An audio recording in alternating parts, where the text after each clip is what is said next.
오늘의 말씀은 드디어 삼손의 마지막 이야기가 되겠습니다.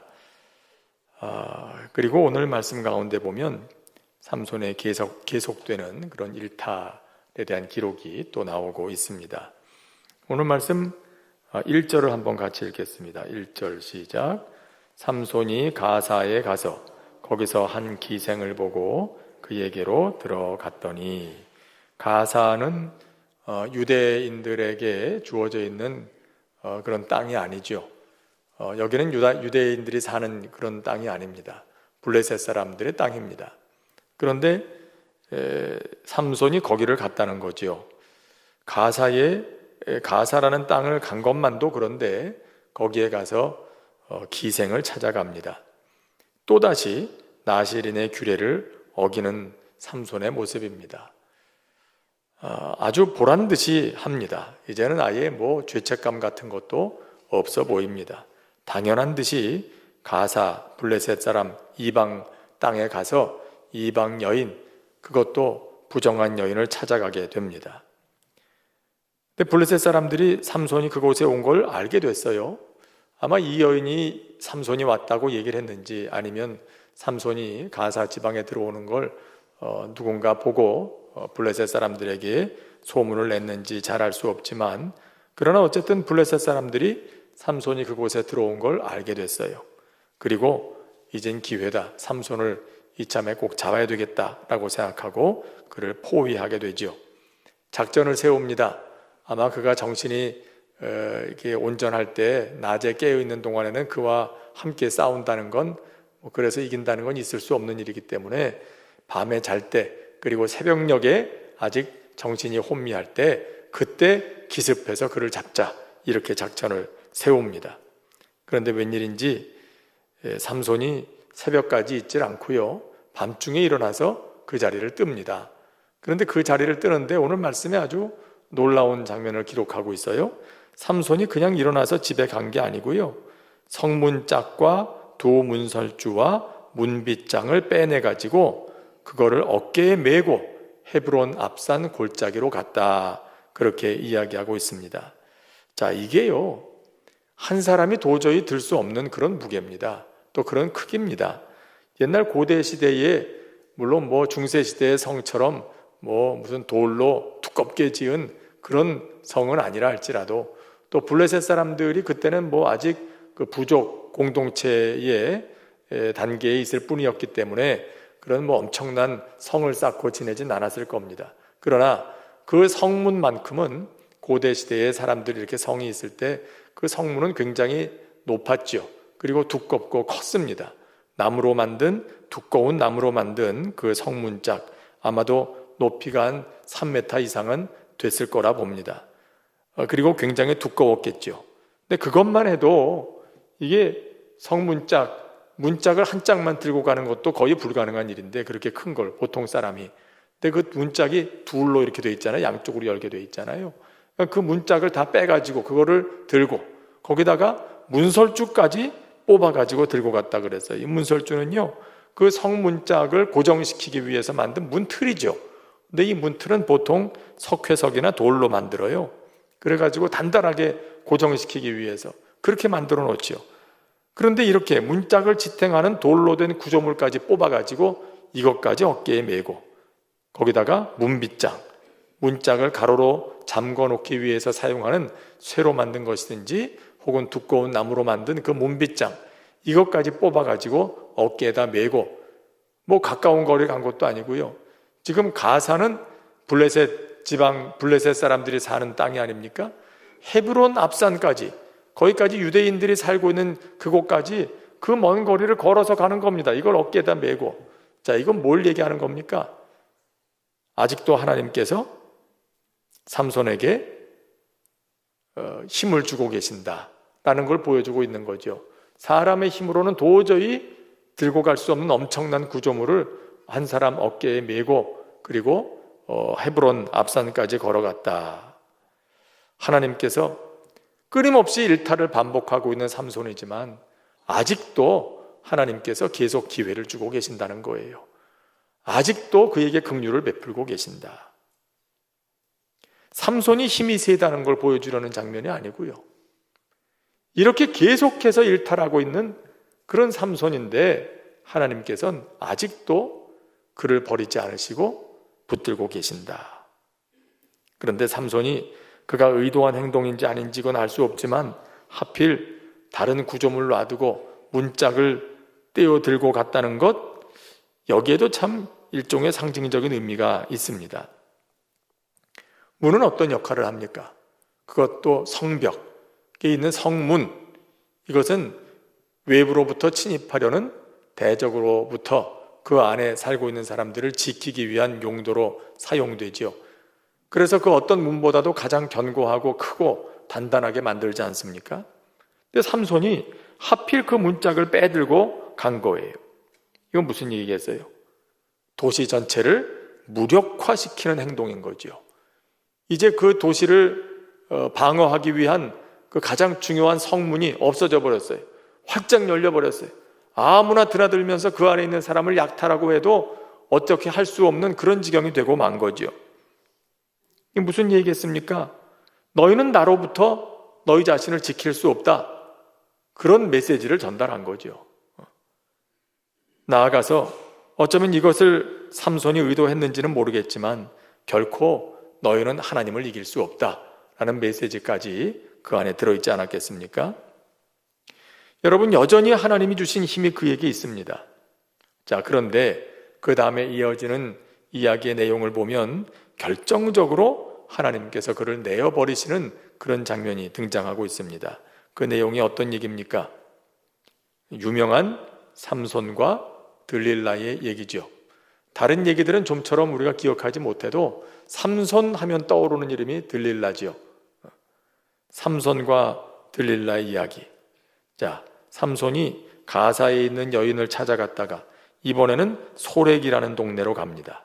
소렉이라는 동네에 가서 보니까 들릴라라는 여인이 있는데 이 여인을 보고 그만 사랑에 빠지고 말았어요.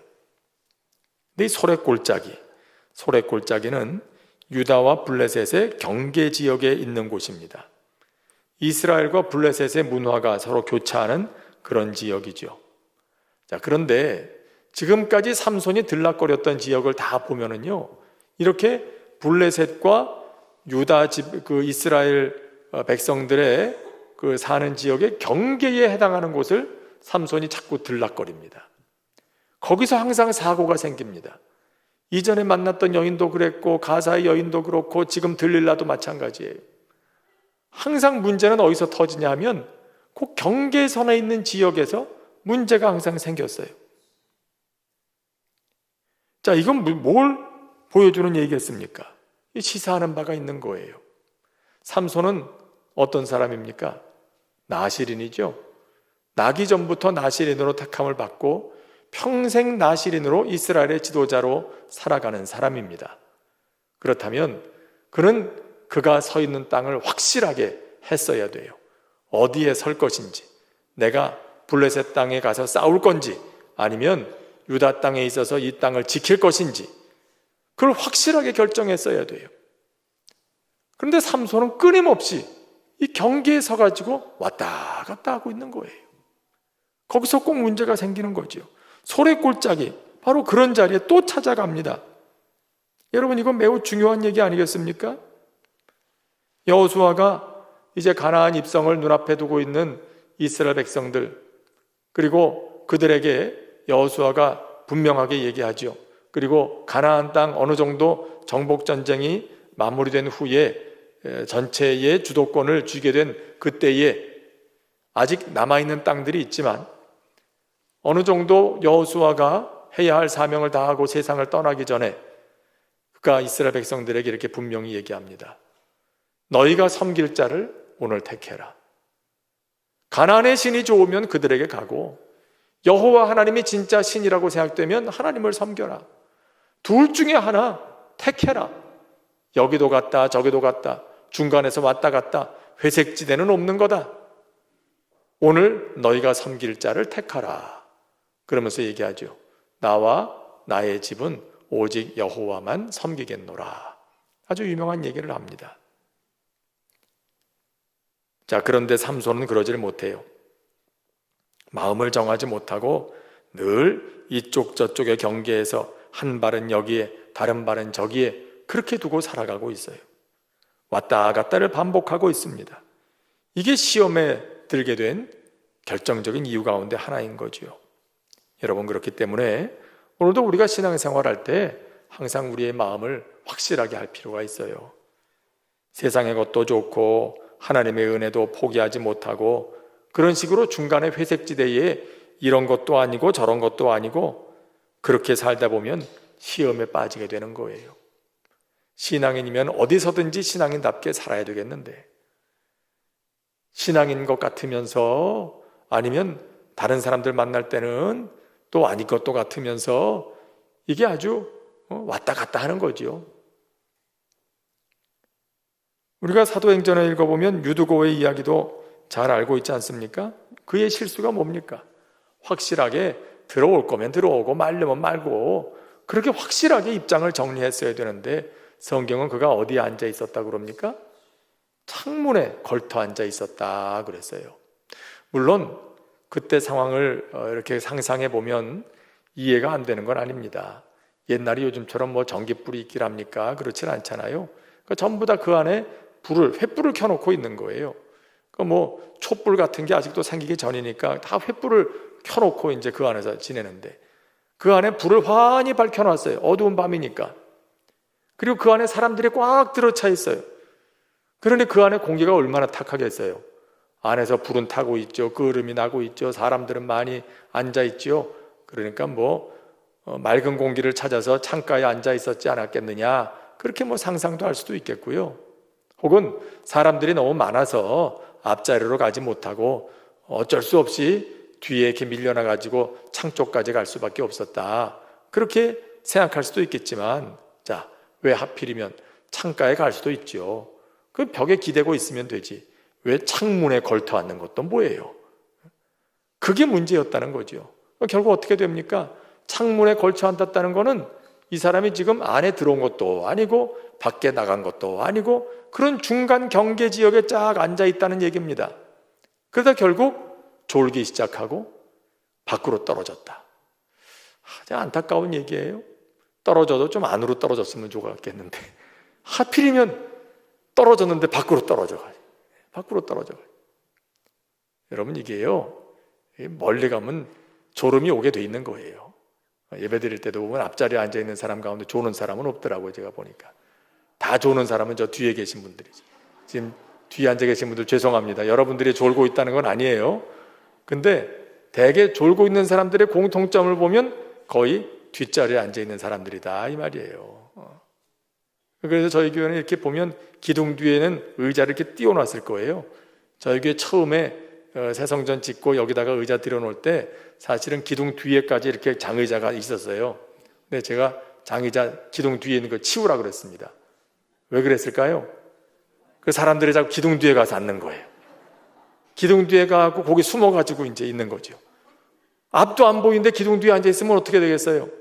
당연히 졸음이 올 수밖에 없죠. 보이지도 않는데 기둥 뒤에서 무슨 예배가 제대로 되겠어요? 그래서 아예 안 된다. 기둥 뒤에 있는 의자 치워라. 그리고 기둥 양쪽에 있는 것도 붙여놓지 말고 띄워놔라. 지금 보면 기둥 뒤에 있는 의자 양쪽에 이게 띄워져 있을 거예요. 그렇죠? 기둥 뒤에는 자리 없어요. 앉지 말라고. 유두고도 정말로 말씀에 간절함이 있고 내가 하나님 편에 서겠다는 그런 확실한 마음이 있었으면 사람들이 많든지 적든지 어쨌든지 비집고 나와서 그 앞에 앉았어야지. 그렇잖아요. 예수님 앞에 지금 중풍병자를 데리고 온 사람들이 있잖아요. 이 사람들이 얼마나 간절합니까? 그 친구 낫게 해주겠다고. 근데 와보니까 어때요? 사람들이 그냥 인산인해를 이루고 있고 도저히 뚫고 들어갈 수가 없는 거예요. 그래서 어떻게 해요? 포기합니까? 아니죠. 지붕을 뚫고 내리잖아요. 지붕을 뚫고. 그게 열심이에요. 그게. 나는 반드시 예수님 만난다. 나는 반드시 예수님의 은혜를 받아야 되겠다. 그 생각 가지고 그렇게까지 하는 거죠. 엄청난 일이긴 합니다. 왜 남의 집 멀쩡한 지붕은 왜 뜯어요? 시설 부시는 거니까 요즘 같으면 또 문제가 생기기도 하겠지만, 여러분, 그 성경에서 얘기하고자 하는 것은 그만큼의 간절함, 확실한 마음, 이게 중요하다. 마음을 정해야 된다 이거예요. 그게 중요한 거 아니겠어요? 그 성경은 유독 이런 여러 가지 상황에 대해서 구구절절히 설명하고 있는 게 아니고요, 중요한 것만 딱 얘기하잖아요. 뭘 얘기합니까? 유두고가 창에 걸터 앉았다는 것, 그리고 떨어졌다는 것. 유독 그 상황 가운데 이걸 기록하고 있는 건 우리 보고 알아들으라 이 말이에요. 알아들으라. 삼손도 그래요. 그가 계속해서 유혹에 빠지고 시험에 들고 일탈을 일삼는 그 행위가 다 어디서부터 비롯됩니까? 어느 지역에 있을 때 일어납니까? 경계 지역에 있는데, 여기도 아니고 저기도 아니고, 오늘 들릴라를 만난 자리도 소래골짜기, 블레셋 사람들이 사는 곳과 이스라엘 사람들이 살고 있는 그 경계에, 그렇게 애매한 지역에 거기 찾아갔을 때 거기서 들릴라를 만나게 되는 겁니다. 여러분, 오늘 혹시 우리도 여기도 저기도 아닌 창가에 걸터앉는 신앙생활을 하고 있는 건 아닌지, 나의 삶은, 나의 생각은, 나의 마음은 소래골짜기에 가 있는 건 아닌지. 여러분, 우리가 소래골짜기를 찾아가는 걸 좋아하면요, 우리도 또 다른 들릴라를 만날 수 있어요. 거기서 시험거리를 만나게 되는 거예요. 오늘날의 현대판 들릴라를 만나지 않도록. 여러분, 우리는 다 시험에 약하잖아요. 그럼 미연에 방지하는 게 좋은 거예요. 나는 들릴라 만나도 아니라고 얘기할 수 있어, 노라고 얘기할 수 있어. 여러분, 죄에 물든 본성을 가지고 있는 사람이 과연 그렇게 자신할 수 있을까요? 안 그래요. 진짜 유혹이 내 앞에 닥쳐오면 누구도 자신할 수 없어요. 누구도 장담할 수 없어요. 여러분, 나는 이길 수 있다고 그렇게 만만하게, 자신만만하게 얘기하지 마세요. 죄에 빠지는 사람 보고 나쁜 놈이라고 손가락질하고 나 같으면 안 그럴 거라고 그러지 마세요. 나도 그런 상황에 처하게 되면 똑같이 얼마든지 넘어지고 시험에 들 수 있는 그런 사람이에요. 다 똑같아요. 그러니까 제일 지혜로운 건 뭡니까? 소래골짜기 안 가는 게 제일 좋은 거예요. 안 가는 거. 거기 가서 들릴라를 만나도 나는 이길 수 있다, 노라고 할 수 있다, 천만에요. 아예 그런 상황을 만들지 않는 게 제일 좋은 거예요. 오늘 삼손의 이런 모습 속에서 우리가 참 안타까운 걸 보게 되고요. 근데 보십시오. 또다시 이제 시험이 시작이 되잖아요. 블레셋 사람들이 가만히 있습니까? 소래골짜기에 사는 여인에게 삼손이 또 사랑에 빠졌다. 그러니까 옳거니 이제 또 삼손을 무너뜨릴 기회가 왔다. 그리고 블레셋 사람들의 작전이 또 시작되는 거예요. 들릴라를 설득합니다. 우리가 각각 은 1,100개씩을 주겠다.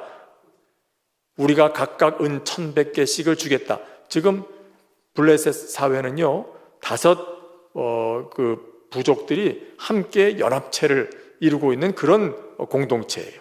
그래서 보면은 가사, 아스돗, 뭐 이런 여러 5 주요 블레셋 성읍들이 있잖아요.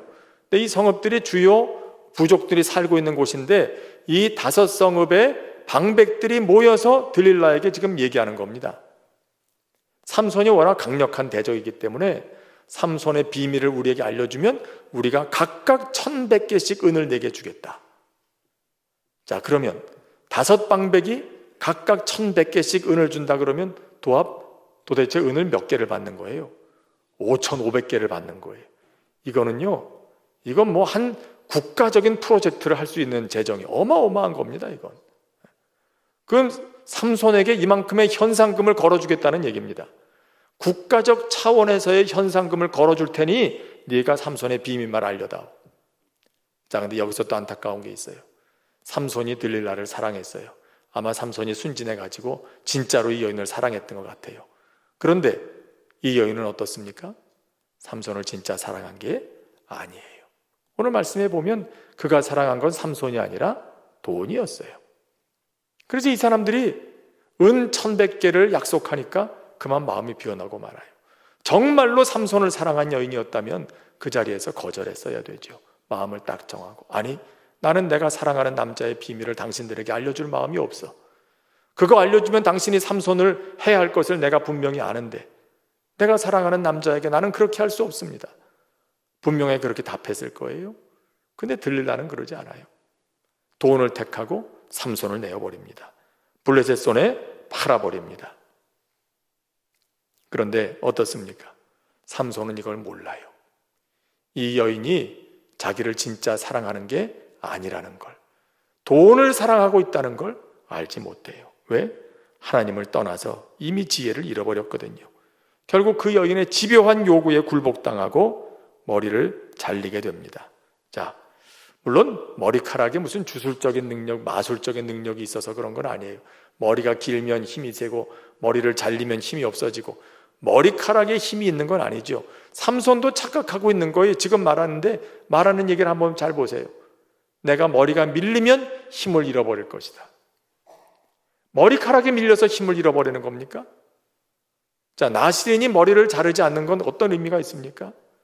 머리를 자르지 않는다는 것은요, 하나님과 맺은 언약을 내가 자르지 않겠다는 뜻이에요. 머리카락을 자르지 않는 것처럼 하나님과 나 사이에 맺어진 언약을 내가 자르거나 파기하지 않겠습니다. 그것의 증거가 내가 머리카락을 자르지 않는 것입니다. 하나님께 서원한 그 기간 동안에 머리를 자르지 않고 기르는 그 행동은 하나님과의 언약을 계속해서 유지하겠다는 서원이었던 거죠. 그러니까 머리카락을 자르는 행동은 머리가 잘려서 힘이 없어진 게 아니라 하나님과의 언약이 깨졌다, 하나님과의 언약이 파괴되었다는 걸, 그걸 보여주는 상징적인 행동인 거예요.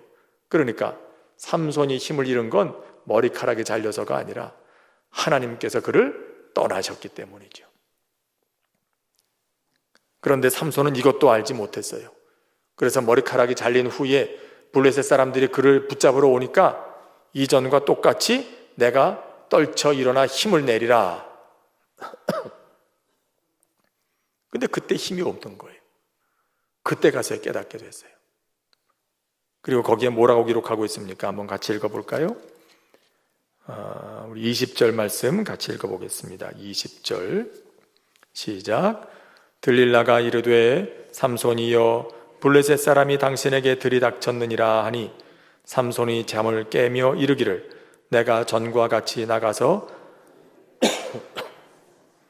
여호와께서 이미 자기를 떠나신 줄을 깨닫지 못하였더라.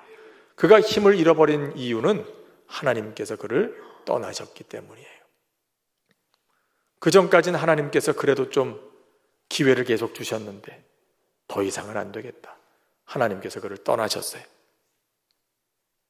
여러분, 삼손에게 있는 힘은 삼손의 것이 아니었어요. 근데 삼손은 착각했죠. 그 힘이 자기에게 언제나 있을 것처럼. 우리는 어떻습니까? 우리에게 있는 것이 내 것이라고 착각하지 말 것입니다. 다 하나님이 주신 겁니다. 맡겨두신 겁니다. 하나님의 뜻대로 잘 사용하면 우리에게 남아있는 겁니다. 그러나 하나님의 뜻대로 사용하지 못하면 언젠가는 다 사라지고 마는 거예요. 거두어 가시는 겁니다. 오늘 우리가 살고 있는 이 세계도 지금 그런 걸 피부로 겪고 있지 않습니까? 하나님이 우리에게 복의 통로가 되라고, 우리에게 복을 주시려고 만들어주셨던 이 세계가 사람들이 이걸 악용하고 오용하고 남용하고 그러는 과정에서 지금 다 망가져가지고 기후변화, 여러 가지 어려움들 우리가 지금 겪고 있잖아요. 마찬가지예요. 하나님은 분명히 이걸 통해서 너희에게 좋은 걸 다 공급해 주시겠다고 그랬는데 사람들이 이거를 마음대로 제대로 사용하지 못하니까 결국 그런 것들을 놓치게 되는 거죠. 삼손이 결국은 붙들려 갑니다. 눈이 뽑히고 영적으로 눈이 멀었으니까 그걸 상징적으로 지금 보여주는 그런 행동이지요. 영적으로 눈이 머니 육으로도 더 이상 보이는 게 없게 되고요. 옥에 갇히고 맷돌을 돌리게 되고, 누구를 위해서? 블레셋 사람들을 위해서 그 맷돌을 돌리게 돼요. 하나님을 위해 사용해야 할 힘을 대적들에게 이용당하는 꼴이 됩니다. 하나님의 기쁨이 되어야 할 그가 블레셋 사람들의 놀이개감이 됩니다. 오늘 말씀해 보니까 삼손이 그들을 위해 제주를 부린다 그랬어요. 25절 같이 읽겠습니다. 25절 시작. 그들의 마음이 즐거울 때에 이르되 삼손을 불러다가 우리를 위하여 제주를 부리게 하자 하고 옥에서 삼손을 불러내매 삼손이 그들을 위하여 제주를 부리니라. 그들이 삼손을 두 기둥 사이에 세웠더니. 자, 그 당시 고대 시대에는요, 한 나라의 왕을 포로로 붙잡든가 또 그 나라의 뛰어난 장수 혹은 용사를 영웅을 붙잡으면 그를 사람들 앞에서 조롱하는 그런 행동을 꼭 했었습니다. 이게 재주를 부리겠다는 거죠. 희롱하고 조롱했다. 적국의 노래를 부르게 하거나 혹은 그 앞에서 춤을 추게 하거나 혹은 침을 뱉거나 혹은 채찍으로 때리거나 사람들에게 모욕을 당하게 합니다. 지금 삼손이 그런 지금 처우를 받고 있는 거예요. 하나님의 사람이 자신의 본질, 자신의 위치를 잃어버리면 결국 세상의 조롱거리가 되고 마는 거예요. 예수님도 그러셨죠. 소금이 맛을 잃으면 밖에 버려져 사람들에게 밟힐 뿐이다. 맛을 잃은 소금은 아무짝에도 쓸모가 없게 돼요. 그래서 그냥 놔두는 게 아니라 사람들이 밖에 버리게 되고 발에 밟히게 된대요. 여러분, 예수 믿는 사람들도 마찬가지입니다. 예수 믿는 사람들이 예수 믿는 사람으로서의 색깔을 잃어버리고 본질을 잃어버리게 되면 그러면 세상 사람들과 똑같이 되는 게 아니고요, 도리어 세상에서 손가락질을 당합니다. 조롱거리가 되는 겁니다. 여러분, 요즘도 그렇지 않아요? 주변에 보세요. 뉴스에 나는 사람들 가운데, 범죄를 저지른 사람들 가운데 저 사람이 모 교회 아무개라며, 뭐 교회 다니는 사람이라며, 신앙이 있었던 사람이라며, 그런 말이 있으면은요, 보통 사람들이 받는 것에 2배, 3배는 더 손가락질을 당해요. 다 그런 거예요. 삼손과 똑같은 신세가 되는 거죠. 맛을 잃은 소금과 같은 신세가 되어버리고 마는 거죠. 그러는 동안에 내 이름만 땅에 떨어집니까? 아니죠. 그것 때문에 하나님의 이름이 사람들의 발에 밟히게 되는 거예요. 여러분, 그래서 우린 그걸 참 조심해야 되는 겁니다. 밖에 나가서 우리가 요즘에도 나들이 많이 다니고 합니다만은, 예수 믿는 사람들이 밖에 나가서 식사라든지 교제라든지 할 때도요, 행동 조심하고 말도 조심해야 돼요. 우리끼리 얘기할 때 말할 자유가 없겠습니까?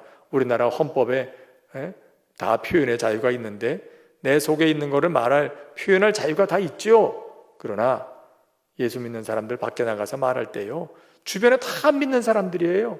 그런 사람들 사이에서 우리가 말 한마디 할 때도 누가 와서 들어도 예수 믿는 사람들은 말하는 것도 다르네, 그렇게 느껴질 수 있도록 말도 행동도 조심해야 돼요. 근데 가끔 보면은요, 식당에 와가지고 밥 먹는데 가만 보면, 저도 언젠가 다른 데 가서 식사를 하는데 우리 저 뒤쪽에 앉아있는 테이블에 얘기하는데 가만 들어보니까 집사님, 권사님 그래요. 그래서 저 교회에서들 왔구나, 식사하러 왔구나. 근데 얘기하는데 들으니까 다 그 교회 욕하는 얘기하는 거예요. 목사님 욕하고 다른 권사님 욕하고 아무개 집사 욕하고 막 그 얘기를 자기들끼리 소곤소곤 하는 것도 아니에요. 주변의 사람 다 듣고 있어요. 내가 그 얘기를 들으면서 밥을 먹는데 아주 빨리 일어나고 싶더라고. 얼굴이 그냥 화끈화끈 거려가지고. 누구 얼굴에 지금 침 뱉고 있는 거예요? 누구 얼굴에? 야, 저 교회 목사님이 누군지 참 불쌍하다 진짜. 내가 속으로 그런 생각했어요. 저런 교인들 데리고 목회를 하려니 참 얼마나 힘들까, 그런 생각도 하기도 했어요. 여러분, 제발 밖에 나가면 정말 조심해야 됩니다.